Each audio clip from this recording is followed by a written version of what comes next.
안녕하세요. 코인우먼입니다. 편안한 하루 보내고 계시나요? 오늘도 코인우먼 영상을 선택해 주신 분들께 진심으로 감사드립니다.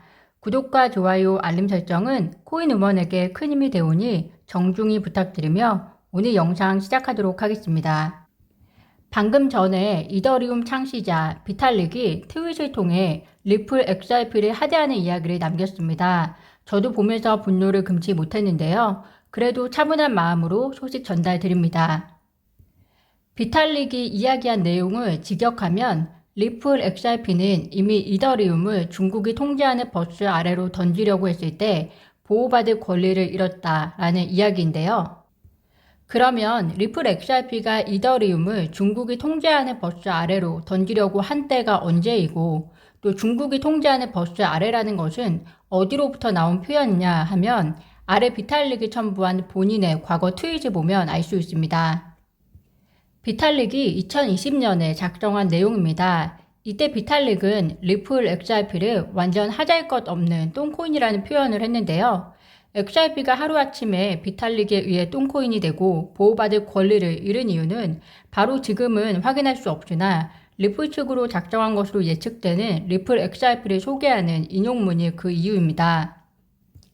비탈릭이 캡처해 놓았던 이 인용문을 읽어보면 리플 XRP는 비트코인보다 더 나은 대안이 돼 완전히 기능적인 통화이다.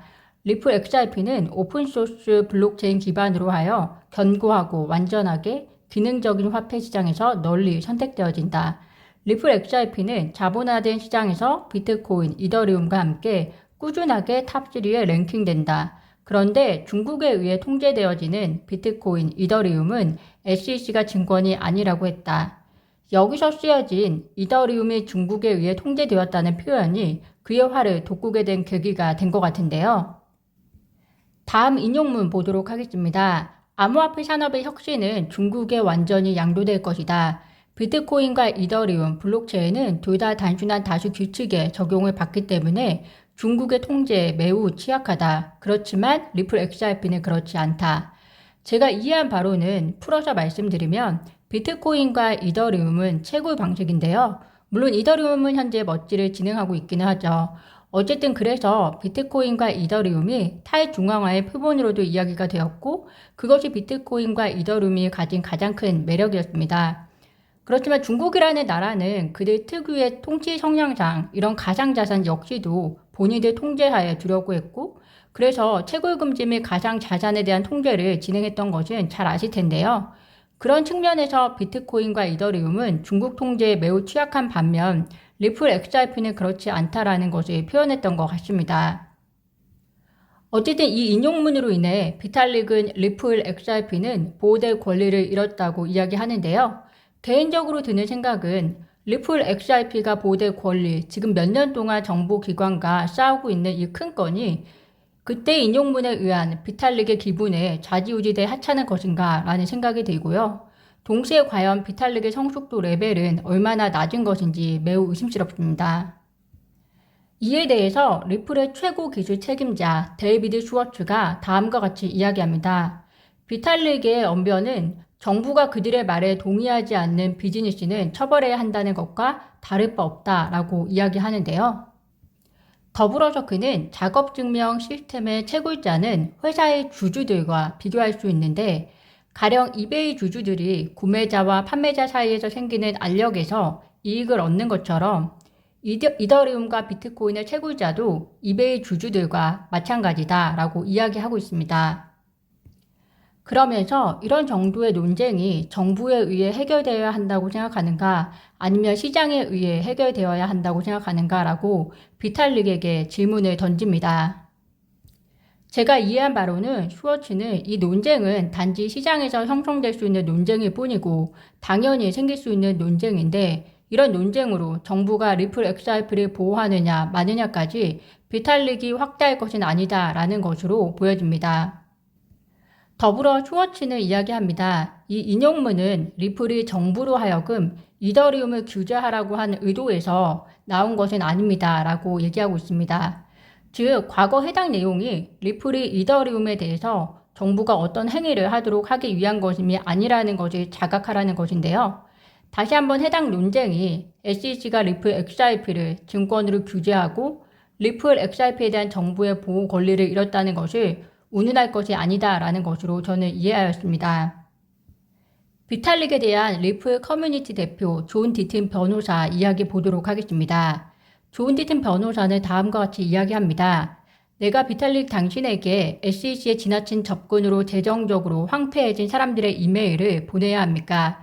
리플에 대해 들어본 적이 없는 사람들의 XRP와 그리고 그들의 삶이 현재 동결된 상태이다 라고 이야기하고 있는데요.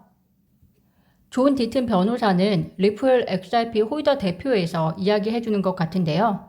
리플은 리플이고 리플 XRP는 리플의 토큰일 뿐인데 왜 당시 리플에 대해서 들어본 적 없는 사람들이 피해를 보아야 하느냐는 이야기인 것 같습니다.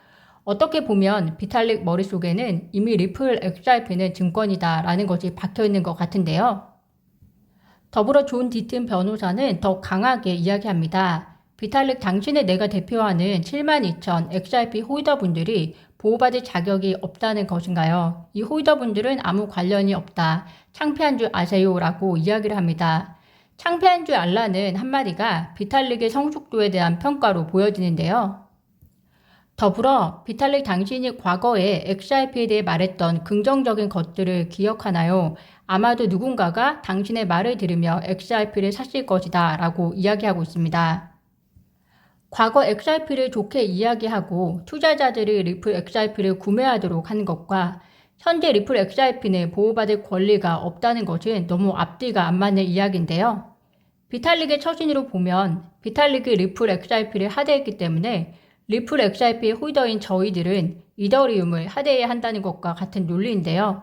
그렇지만 저희 리플 XRP 홀더분들은 그러실 분들이 아닐 것이라고 저는 생각합니다. 그 자리의 리더인 만큼 성숙도도 좀 갖춰진다면 정말 좋을 것 같은데요. 정말 안타까운 소식입니다. 얼마 전에 존 디튼이 앞으로 세상에 남을 코인 중에 셋이 비트코인, 이더리움, 리플이라는 말에 본인은 전적으로 동의한다고 했는데요. 선의의 경쟁을 할 줄 아는 게 바로 리더의 근본 중에 하나가 아닌가 싶습니다. 어제 미국 증권거래위원회 SEC가 최근 리플과의 미등록 증권 판매 소송 답변 브리핑에서 법원은 2018년 윌리엄 힌먼 전 SEC 임원이 돌려준 이더리움 관련 연설 초안 이메일 자료를 제작하도록 강요하는 명령에 대해서 이의 제기를 추가하는 내용을 제출했는데요. 저는 큰 의미가 없는 내용으로 보여서 사실 공유는 드리지 않았습니다.